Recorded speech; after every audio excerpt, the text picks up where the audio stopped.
A week after we'd officially moved into our new house, an older, lanky man appeared at our front door.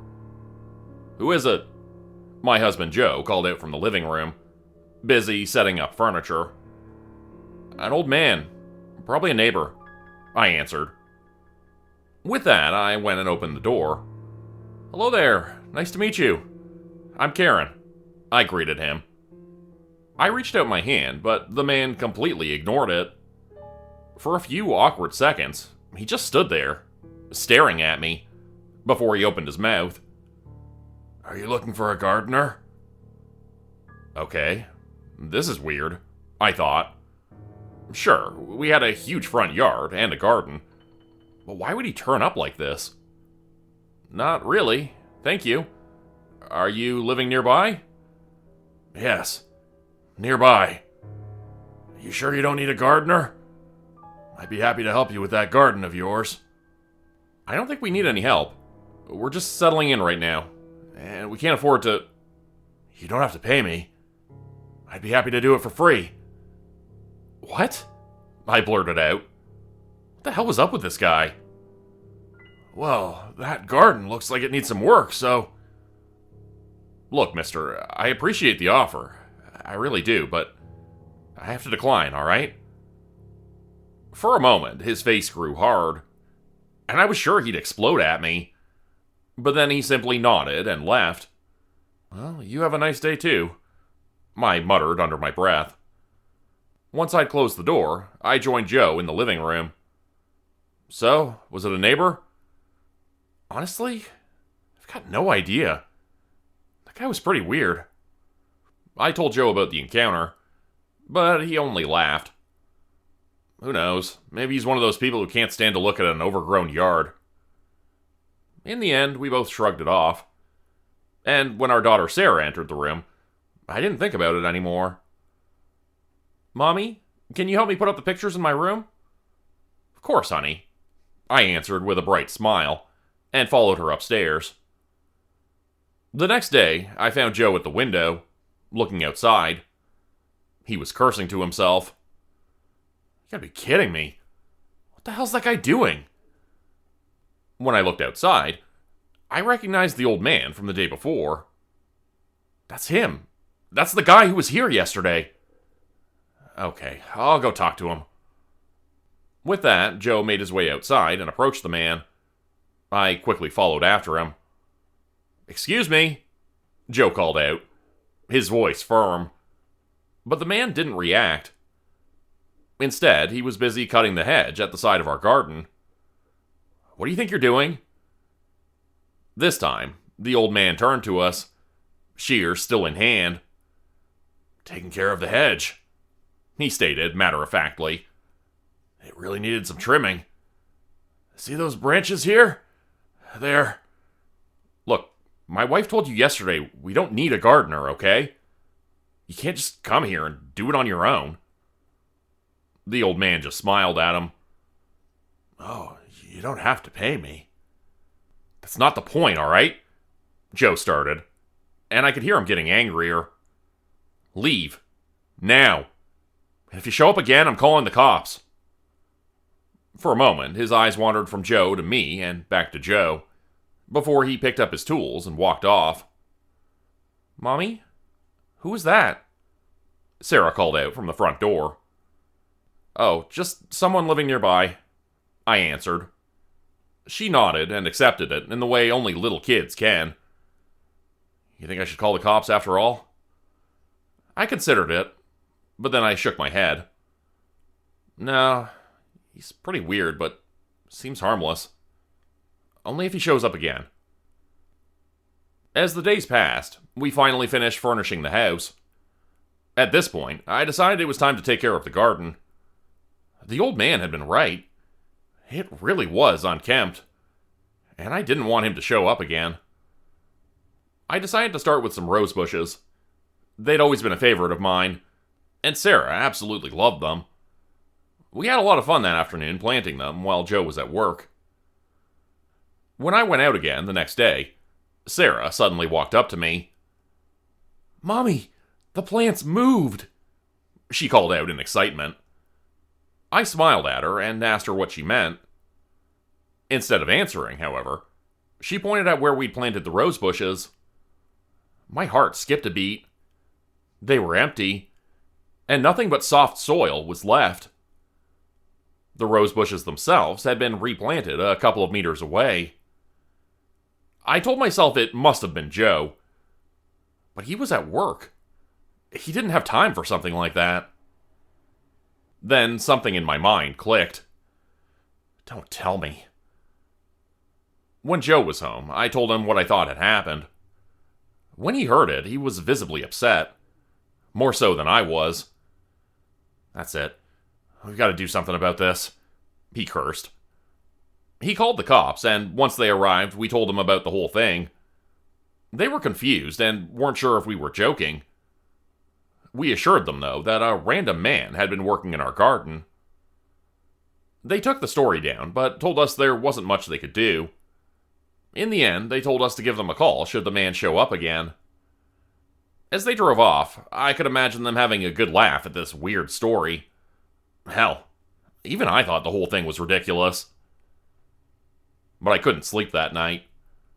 We hadn't seen the man, so the only time he could have done it was when we were asleep. Again and again, I got up, walking over to the window, scanning the front yard and the garden. But I saw nothing. It must have been past 3 a.m. when I finally dozed off. When Joe woke me, I knew the man had been here again. He trimmed half the damn hedge, he said as he led me to the window. There, you see it? He was right. The hedge on the left side of the garden was nicely trimmed. Even the twigs and branches he'd cut off were gone. This is just so strange, I said, and couldn't help but laugh. What the hell's wrong with that man? Joe didn't say a thing. Instead, he went downstairs to make himself a cup of coffee, muttering to himself. For the next couple of days, I kept an almost constant watch of the garden. But I never saw the man. It was as if he was waiting for us all to fall asleep, only to sneak into our garden and take care of it. After a few days, he'd taken care of the hedges, mowed the grass, and had even planted a lilac in the center of the garden. You gotta admit, it looks much better now, I mumbled one morning, still half asleep. That's not the point, Joe protested. We can't have some weirdo sneaking into our garden in the middle of the night. What if he's... I don't know, what if he's freaking weird or something? Eventually, Joe and I decided to both stay up. He was right. We really had to do something about this. It was about 4 a.m. when Joe rocked me awake. There he is. I saw him right away. He'd brought an assortment of gardening tools, a potted plant, and even fertilizer. For a moment I watched, almost in a trance, as he dug a hole for the plant he'd brought. At this point, Joe had had enough, and stormed out of the house. I ran after him, calling the police on my mobile phone. You! What the hell do you think you're doing? Joe yelled at the man. Taking care of the garden. You really didn't... Alright, buddy. What the hell are you talking about? Why the hell are you in our garden at 4 in the frickin' morning? Joe laid into him, while I told the officers our address. I'm just turning the garden into what it used to be. The way she'd wanted me to. What are you... She? Maria. My little angel Maria. He said in a low voice, smiling faintly, as his eyes wandered the garden. Who's Maria? I cut in. The old man sighed before he put down his gardening tools. We used to live here. The Williams family. That was my wife and me and our 2 daughters. Lizzie and Maria. Maria, she was sick and couldn't go out often. But whenever she did, she was always in the garden. That girl, she loved flowers more than anything, he said, his voice somber. She said she wanted the garden to always stay like this, but... His voice trailed off, and we found him staring at nothing. But what? I asked. She passed away. After that, things weren't the same anymore. My wife couldn't handle it. Our family broke apart, and she moved away, taking Lizzie with her. But I couldn't. I had to stay. If only for Maria. I was puzzled when I heard this. But before I could interject anything, the old man went on. Eventually, I couldn't pay the rent anymore, and was evicted. For the past 15 years, I tried. I tried so many times. Whenever people moved into the house, I tried to talk to them. Tried to restore the garden. But they always chased me away. He laughed a little after he'd said that. Now that I'm old, though, there isn't much left for me. I just really want to see my little girl happy again. Wherever she is. By that point, the police had arrived.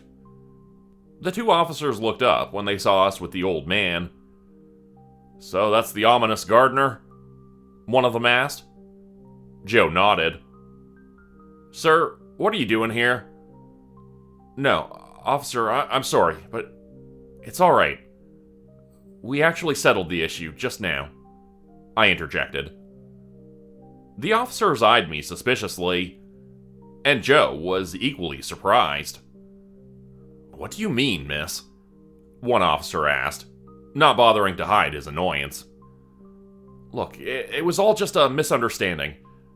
Mr. Williams here is our new gardener. I'm sorry, but I guess we got it all mixed up. The two of them were still confused, but eventually gave Joe and me a long lecture about wasting valuable police resources before they drove off. All right, Mr. Williams. How about you come back tomorrow afternoon, and we have a talk about everything? I finally asked. The old man nodded, and after gathering his goods, left. Joe was still staring at me, and he protested, of course. But after having heard the old man's story, I couldn't just chase him away like all those other people had done. The talk with Mr. Williams went well. Sure, he was quite weird, but he didn't seem unfriendly at all. Most importantly, he seemed to have a decent idea about what to do with our garden. In the end, I decided to give him a chance. At first, I mostly watched him as he planted the flowers and bushes I bought for the garden. In time, though, I warmed up to him.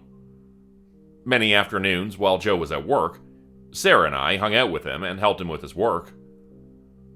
Our little girl grew especially fond of the wacky old man. It wasn't long before she absolutely adored him. And the old man, in turn, seemed to enjoy having her around.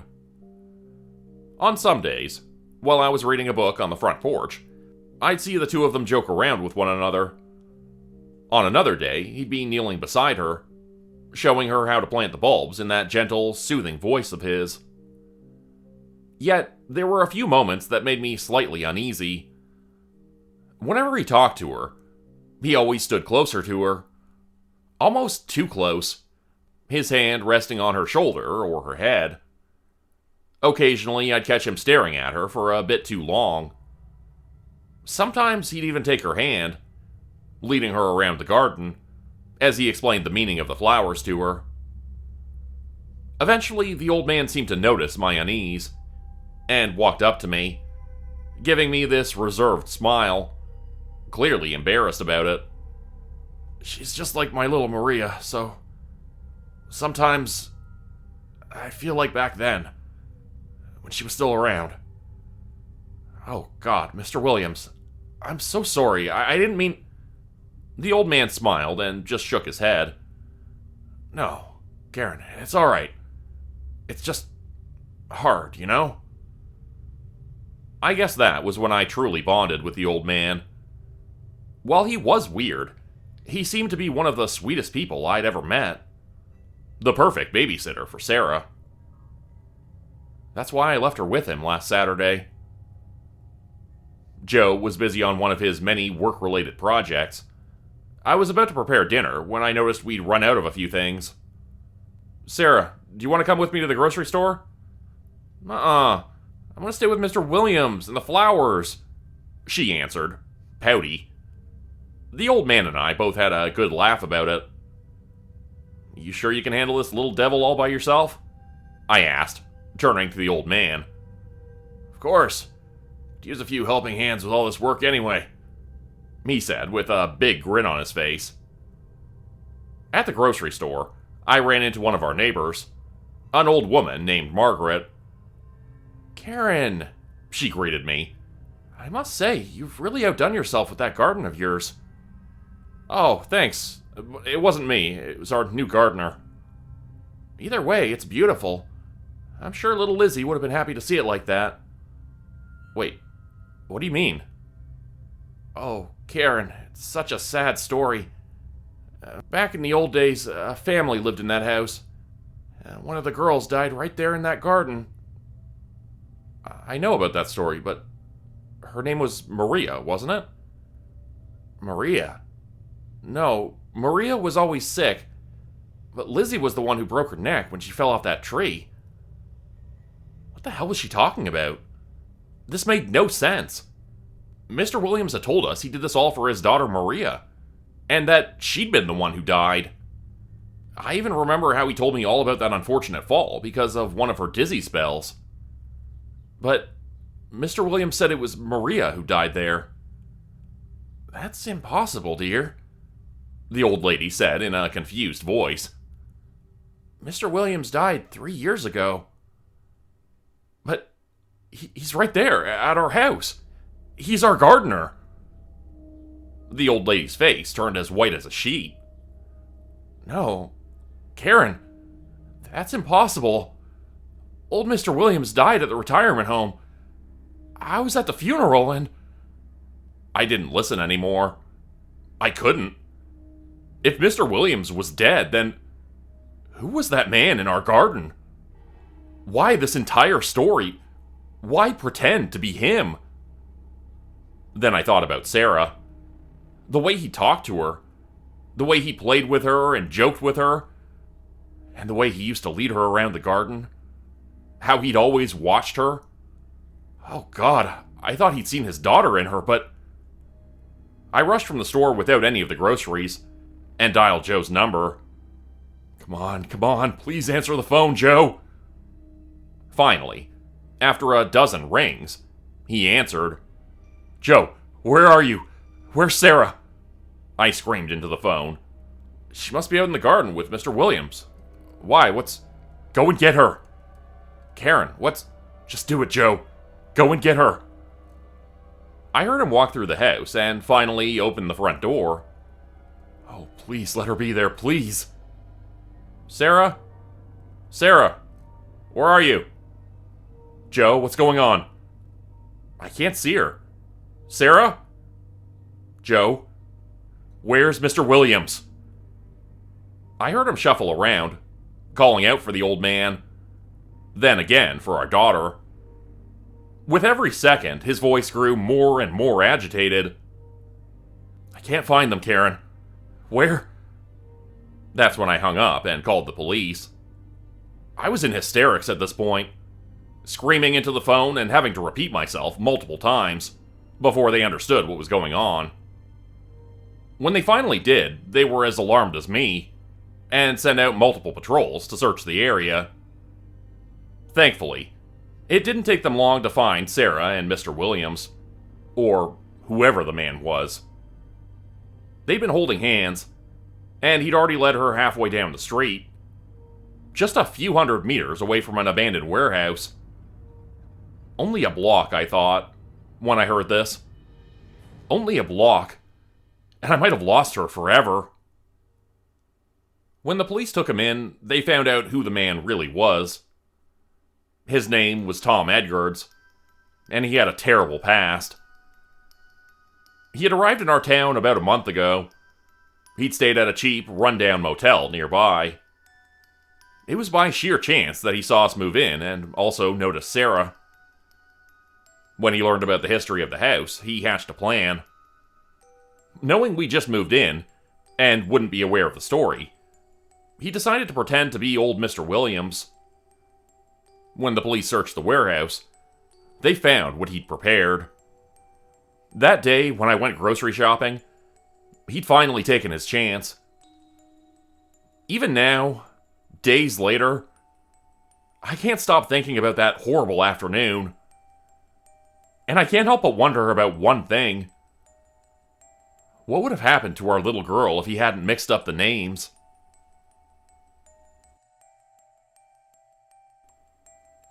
Hey everybody.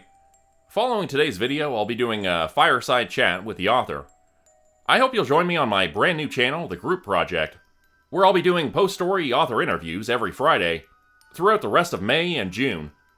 Check out the description below for more details, or type @The Group Project, that's GRUPE, Group, in your search bar. Become a channel member today for early access, bonus videos, and special emojis only available to members. Check out the description below or click the join button for more info. If you'd like another way to help support the channel, please consider joining my Patreon page at patreon.com/JordanGroupHorror. As a patron, you'll get access to bonus videos and content. You'll be credited at the end of every video going forward, and if you decide to stay for 3 months, I'll name a character after you which will be featured in a Hollow's End story. Links to join the Patreon are in the description.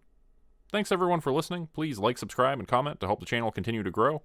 And see you again next time at 4 p.m. Eastern Standard Time. Hope you have a great night.